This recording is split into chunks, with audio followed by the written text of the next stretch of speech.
उम्मीदवार नरेंद्र मोदी कुंवारे नहीं हैं, ये बातें उनकी ओर से सामने आई हैं। बड़ोदरा से नामांकन दाखिल करते वक्त नरेंद्र मोदी ने हलफनामे में लिखा है कि उनकी पत्नी का नाम जसोदाबेन है।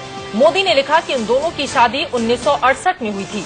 ऐसी बातें पहले भी बार बार सामने आती रही, लेकिन कभी भी इसकी पुष्टि नहीं हो पाई थी। न ही नरेंद्र मोदी की ओर से कभी इस बारे में कुछ कहा गया था। 2002, 2007 और 2012 में जो हलफनामा उनकी ओर से दायर किया गया था विधानसभा चुनावों के दौरान, उस समय भी नरेंद्र मोदी ने अपनी पत्नी के नाम का जो कॉलम है, जो जगह होती है, उसे खाली छोड़ दिया था। लेकिन इस बार यानी कि पहली बार अपने हलफनामे में इस बात का जिक्र किया है। दीपक जी, इसके पीछे वजह क्या हो सकती है? अब तक छुपाते हुए क्यों चले आए और अब नाम का इजहार क्यों कर दिया गया उनकी ओर से?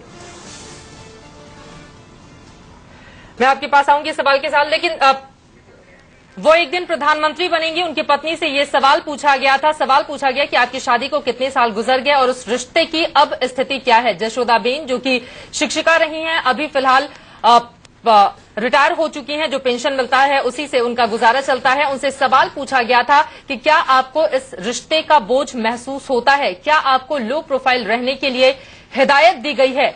क्योंकि नरेंद्र मोदी ने कभी भी इस बात को स्वीकार नहीं किया था कि जसोदाबेन उनकी पत्नी है।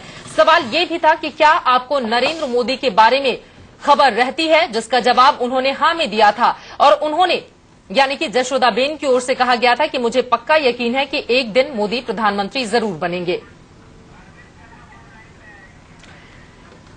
और इस बारे में ज्यादा जानकारी के साथ अरविंद शर्मा इस वक्त हमारे साथ जुड़ चुके हैं अहमदाबाद से। अरविंद, सबसे बड़ा सवाल यही है, अब तक छुपाया क्यों और अब बताया क्यों?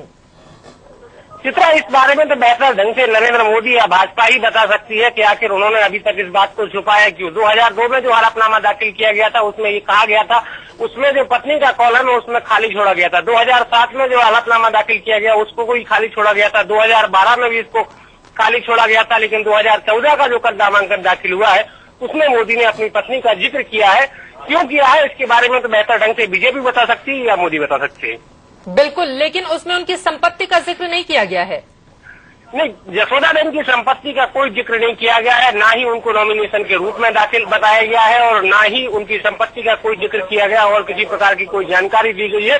लेकिन ये सवाल अहम उठ रहा है कि आखिर 2014 में मोदी ने अपनी पत्नी का जिक्र क्यों किया और अगर 2014 में किया तो इसके पहले क्यों नहीं किया? बिल्कुल, सबसे बड़ा सवाल यही है कि इसके पहले भी 3 बार विधानसभा का वो चुनाव लड़ चुके हैं, लेकिन एक भी बार उनकी ओर से अपनी पत्नी को लेकर किसी तरह का न जिक्र किया गया था, ना ही उनका नाम सामने रखा गया। हालांकि दिग्विजय सिंह बार बार सवाल उठाते रहे थे इस बारे में। अवधेश जी को जोड़ना चाह रहे हैं। जी देखिए, नरेंद्र मोदी ने न तो उसको स्वीकार किया न उसको अस्वीकार किया है। पहली बात तो यह। दूसरा यह है कि जो उन्होंने छिपाया, बता रहा हूँ, नहीं उन्होंने छिपाया, पूरी बात करने दो ना, बताना भी छिपाना माना जाता है। उसका तो कारण यह है कि कई बार समाज में अगर आपकी कम उम्र में शादी हो जाती है, आपकी इच्छा नहीं रहती है, तो आप विद्रोह करते हैं। ऐसे मैं हजारों लोगों को जानता हूं जिन्होंने परिवार को त्याग दिया और अलग चले गए।